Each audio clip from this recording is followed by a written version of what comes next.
don't know. Sometimes I feel like we don't have sense. You say you can't give a man money. A man is giving you money. Lagos is for me. One of the dumbest statements a political aspirant could ever make. You need to intervene because it's becoming unbecoming. Don't give me that! Be... No, don't give me that! Chikas table.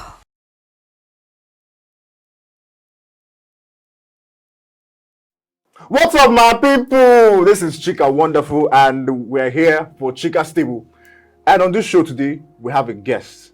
In fact, this guy will use in hand to introduce himself.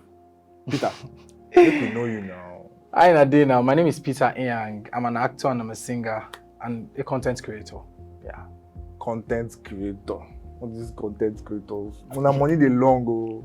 So Peter, you posted something on Instagram a while back about how you came to Lagos, and then after 1 year you sang at Wafbeck. Yeah. Let's know about it. Okay, the backstory. Do you want the long version or the short version? Cut and short. Okay. Long story short, I was based in Calabar, so I was in a church, city church. So that church taught me leadership and made me a better singer.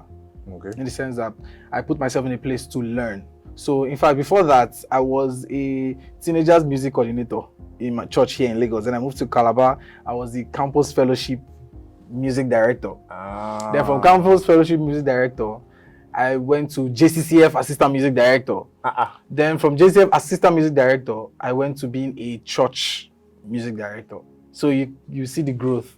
So in all those processes, I was learning and growing. So me finding myself, the word finding, on Wafbeck stage is not overnight. So I just came to Lagos and I was finding my footing, and my aunt said, okay, just try TCN. That's my church. I wanted to go to a different church, but she was like, just try the church. And I went there and I was like, okay, I like the word is good, the music is good, great ambience. I'm like, okay, let's. And I was there, and eventually my music director took me under his wing, started training me, grooming me, and that's how I just landed myself. I just saw myself there. Yeah. So that means from there now you will go perform for Mission O2. Well, God willing.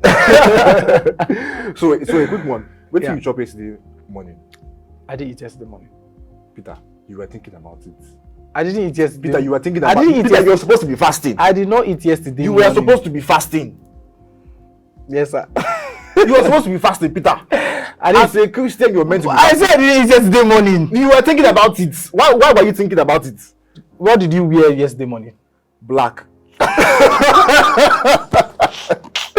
Okay, so guys, on today's topic, we're going to be talking about fasting. So Peter, what is your opinion about fasting? Okay. I think fasting is, personally, I think fasting is an imperative discipline of every Christian. Fasting is also a level at which you get to in your Christian faith or Christian walk, that you say, okay, at this point, I think I should seek God more.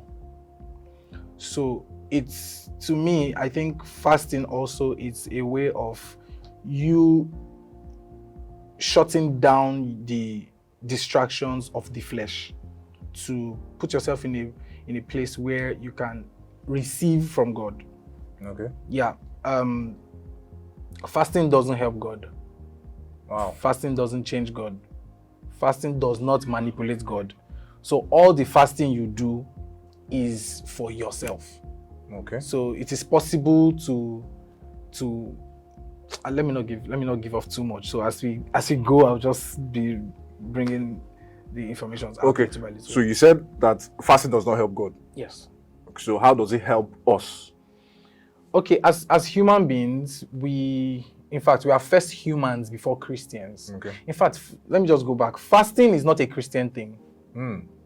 Nah, Muslim thing. It's not a Muslim thing. Prayer is not a Christian thing. Neither is it a Muslim thing. Spiritualists, they fast and pray. Buddhists fast and pray. Muslims fast and pray. Judaïsts fast and pray. Spiritualists, traditionalists, they fast and pray. Fasting and prayer is just a conduit for connecting with the supernatural. So in our case, we have to choose the kind of supernatural we want to connect to, which is God. You know, the monks, they fast, they go to the place of meditation, they stay for days, for months, without food, without eating, just to connect with a divine source. But we as Christians, we know the source we are connecting to. Yeah, so. Okay, so now let's talk about the Christians who fast and then at the same time they are evil. They are wicked. They do things. You have to explain this question. What am I explaining? Are you not alive? Why will you Christians who fast and Yes. are wicked? Yes. Peter, we're here to shatter tables. Oh yeah, now let's shatter tables. They are Christians that fast. And on top of the fasting, somebody will be in their boyfriend's house. Are we here to talk about fasting, or we are here to talk about lukewarmness? Oh, so they are two different things. There are two different things. Okay. It's possible to fall short. It's possible to sin. But you know that when you are fasting, it's a time of consecration. Okay. So you cannot be fasting and you are, in sin, and it's not possible. In fact, what helps you more is that when you fast, it helps deaden your desire to do fleshly things. The essence of a fast is to silence the flesh. Your flesh is controlled by your mind. That is, as a result, is controlled by your spirit. So if your spirit is dry, your body controls your mind. So it is what your body wants that your mind is just going to set up to get. But what fasting does, fasting shuts the flesh, denies it from every desire,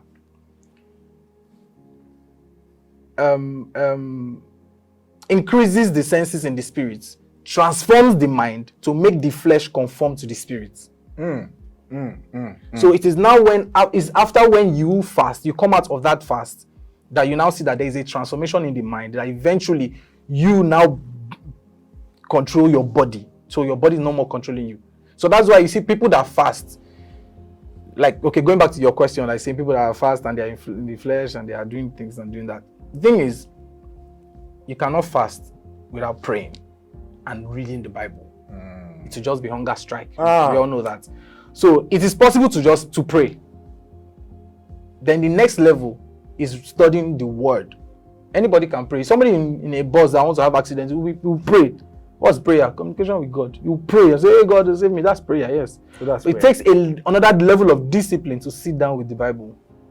And it takes a higher level of discipline to fast, pray, study the word, and pray. Okay. So you cannot be fasting and be doing... why are you stressing yourself?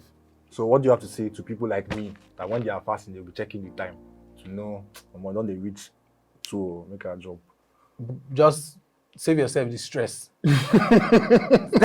Save yourself the stress. How will it be? The reason, I think the reason why a lot of people do that is because most times when they go on a fast, some of them are not mentally ready. Oh, okay. To go on a fast. So maybe this normal religious activity now that is everywhere, that every church must fast 21 days in January. Most of the churches, they do it. I'm not lying. If your church is even doing it. So it is good. I love it. But the thing is that most people don't follow the teaching during that time. They just say, oh, my church is fasting, let all fast. And you see that they wake up by 6, fast, some fast till 9 o'clock, fast till 12, and they break without praying, without studying the word. And when they do that, you just see that they just wasted a lot of time. Because the essence of you fasting, praying, and studying the word is so that you can put yourself up for God to give you a solution to a particular problem. Fasting doesn't solve a number of problems. If you are saying, oh Lord, I need a baby, I need a child, I need a job, I need breakthrough in my finance, you go to God in prayer. Fasting, in fact, when Jesus told the disciples, he said, this kind does not go out except by prayer and fasting. He's not saying that anytime you want to cast out demons, it must be prayer and fasting. He said this kind, the clause there is kind. So what is your own kind that you need to fast and pray about? Okay, so what is the funniest encounter you have had while fasting? Funniest encounter in my early days. My early days when I was a teenager, we said we're going to fast, and because I didn't have an understanding of what fasting is, the teenagers in my time, we just gathered and went to eat by 6, like 5 between 5:30 to 6 a.m. Okay. Yes, we ate at that time, and the thing about eating at that time is it makes you more hungry because you're not awake earlier in the day. So after eating that time, so I was like, but I dropped now. Why this hungry can't be strong like this? Fine, my fasting is not even reached. It's by 11:30. I don't pray. I don't already send person to go buy food. So that before the person go come, no, don't reach 12 o'clock. Yeah, so that's the most funny experience I've had. Oh, okay. So what is the song, dance, or meme for the week? What is the highlight for the week or for the months that you have had? What is that meme that has captured you that you cannot stop thinking about, or that song? Well, I came into this year with a really clean slate. Okay. Like before entering 2023. By the way, all of us came with rough. Only I'm coming with clean. No pun intended, actually. So before entering the year, I was like, God, I want to start this year on a different level, on a different mindset, on a different zone. Not new year, new me kind of a thing, but I want to be more deliberate and more conscious. So the song or the thing that has been resonating in my spirit, or in my mind over this period of time is, you cannot do God's purpose without God. Like it rings in my head. In my early days, I was known to be a singer. Because I was in church, I was tagged a gospel artist. You get? Yeah. So because of that, a lot of people knew that I was a singer. But when I thought about it, I'm like, okay, I didn't call myself a singer. Oh God, what am I supposed to be doing? Then last year I took up to be serious with my acting career alongside my singing. And when I got into the year, I was like, okay, God, this is the 2 things you have put in my hand. I know that in these 2 things, there is a purpose at the end. And no matter how I'm skilled, no matter how I'm diligent and dogged, no matter how I hustle, I cannot achieve your purpose without you because I don't even know your purpose. So I entered the year deliberately choosing to put myself in a place of learning and discernment. Thank you so much. That's it, guys. You have heard from Peter Inyang. That's not the way they pronounce my son. Now your pronunciation. No. Guys, thank you so much for watching this episode. See you in the next episode of Chika's Table. We're going to shatter more tables. Thank you so much. Please like, subscribe, share, and every other thing they do to social media. Yeah, thank you, guys. We love you. Thank you so much. Thank you, Peter. Thank you. Thank you for coming. Thank you. Thank you.